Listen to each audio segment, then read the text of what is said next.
December 1887 રોજ તમિલનાડુના એક કોયમ્બતુરના એક નાનકડા ગામમાં ઇન્દોરમાં થયો હતો. માતાનું નામ કોમલતા મનમોહન અને તેના પિતાનું નામ શ્રીનિવાસ સ્વયંવર હતું. તેમનું બાળપણથી જ ગણિત વિષયમાં એક વિશેષ જ્ઞાન હતું.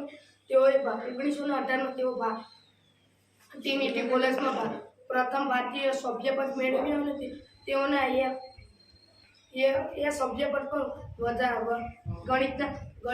ગણિતના તેને વિશેષ જ્ઞાનના કારણે જ તેઓને ભારતના પ્રથમ સભ્યપદ મેળવ્યો હતો અને તેઓને પાઈની અંતર્ગત શ્રેણીની પર તેમની શોધ છે અને ગણિતીય સિદ્ધાંતોને ગણતરીને હલ કરવા અને ગાણિતિક સમસ્યાઓને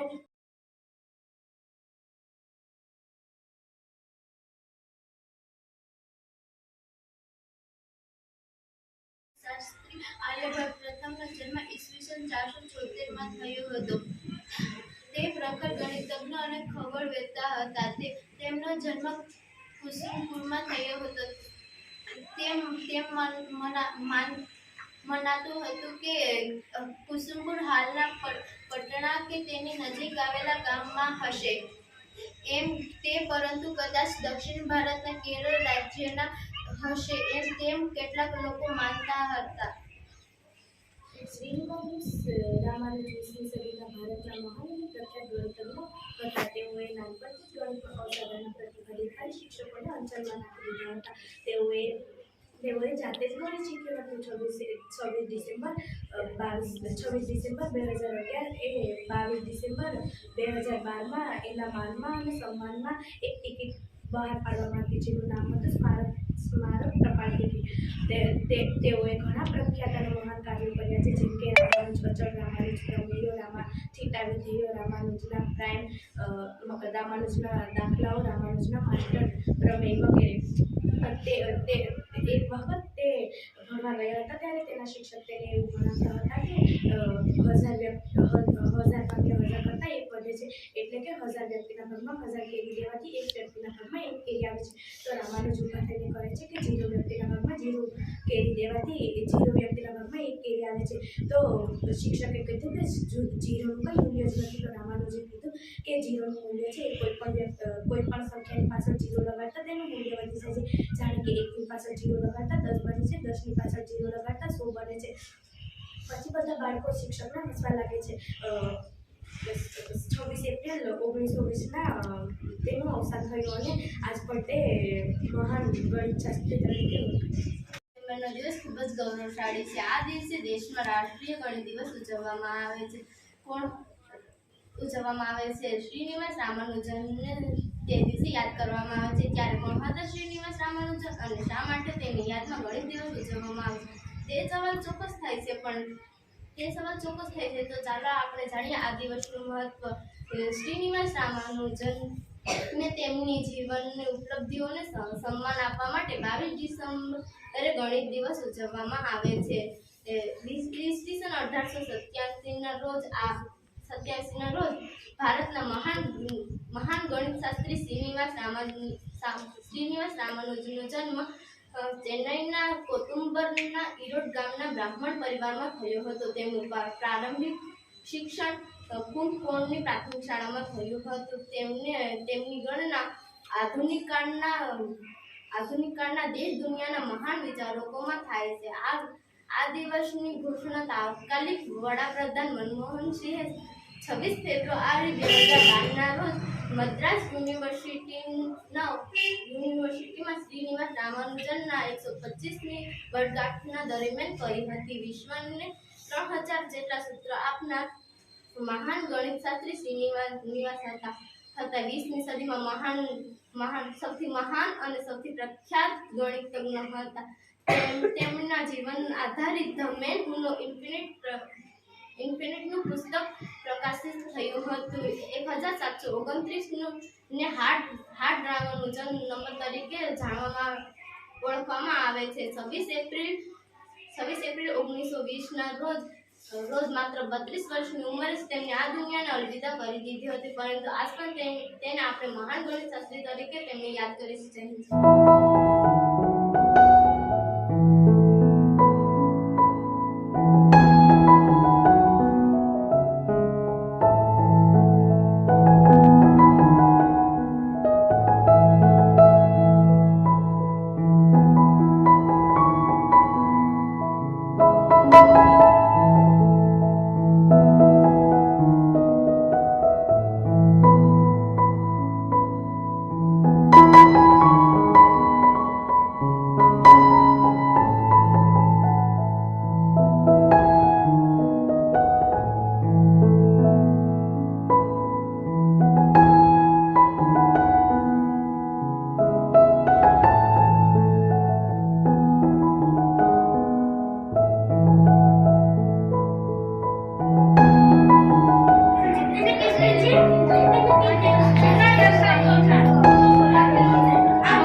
નાખ સાક્ષી નાખ.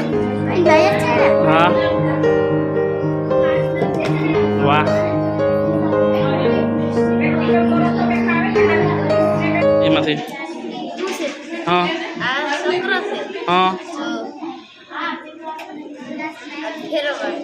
3 નો ઘડીએ 6 બરાબર 4 નો ઘડીએ 8 ઓકે 4 દુ 8 5 દુ 10 બરાબર છે. આવું છે કેવી રીતે ગણો જી એમાં 9 + 6 બરાબર 9 + 6 બરાબર હા બરાબર 15 ઓકે પછી બીજું 1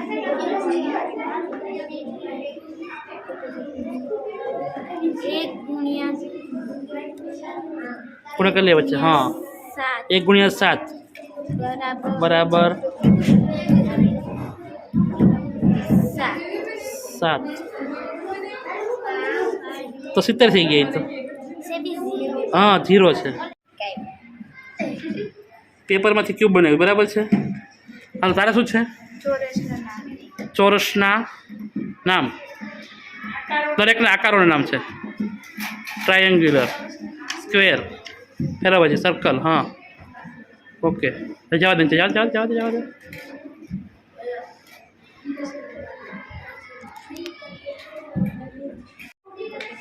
પછી બીજું શું છે સરવાળા માટે કઈ રીતે 9 9 હા 7 ને 2 9 6 ને 3 9 તો એ બધા સરળ માટે તો આખો સરળ 9 નો સરવાળો થાય બધાનો ગમે સંખ્યા માટે. આ શું છે ત્રિકોણ બનાવ્યો છે ઓલો તો એ શું હતું ષષ્ઠકોણ. કઈ રીતે માપો છો એમાં કઈ ખૂણા માપો છો આ સાઈડનો હા પછી આ 90 90 નો ખૂણો આ 160 આ 160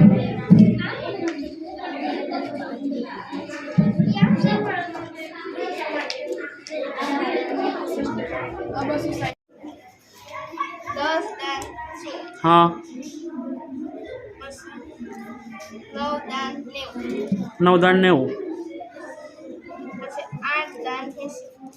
એટલે 1 થી 10 ઘડિયા જબ થશે વધારે થશે આમાં 10 જ થશે ને હા બોલો કેમ છે ઘડિયામાં 7 તેરી હા 7 અને ઘડિયાળનો જવાબ આવે એમ કહેવાય.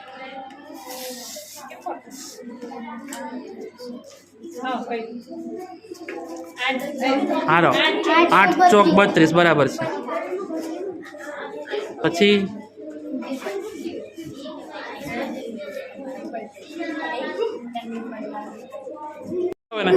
હા પછી ફેરવે ને બેનો ઘડિયો એમ બોલતા છે ને સાદુ 12 હા સાદુ 16 આદુ કયો કયો ઘડિયો છે એ પણ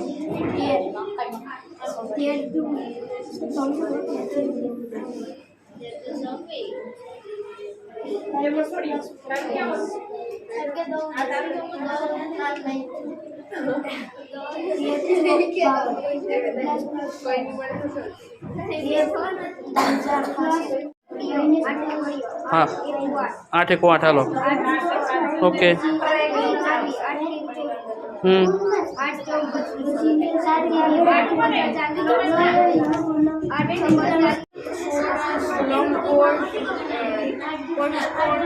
ક્યાં પંચકોણ ક્યાં છે હાલો એ પંચકોણ છે લંબગોળ ચોરસ ત્રિકોણ હા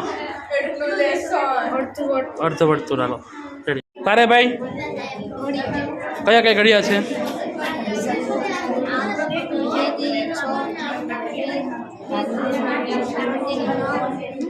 કરજી એમાં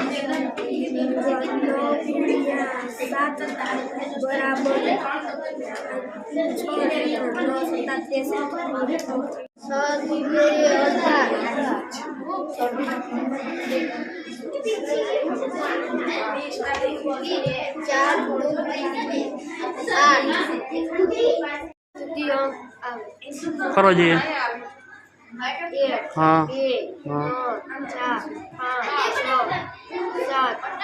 6 7 8 9 10 11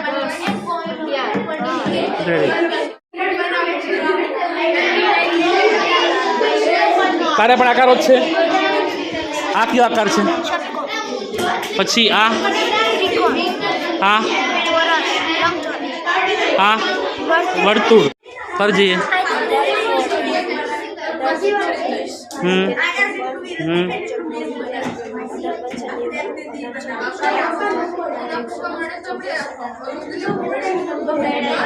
ઘન છે.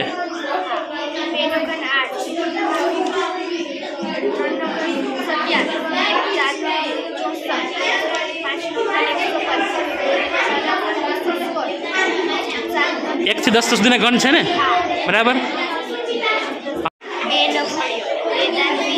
હા,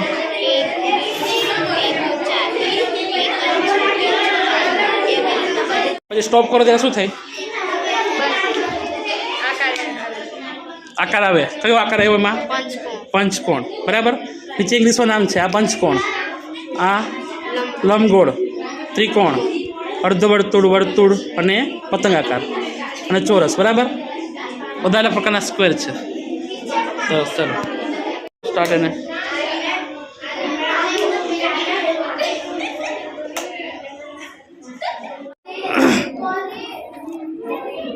પ્રિઝમ બનાવો તો પ્રિઝમ કેમ બને છે? પ્રિઝમ, હા, ઓકે, પ્રિઝમ છે. ત્રિકોણ બનાવો જોઈએ. હાલો, ત્રિકોણ.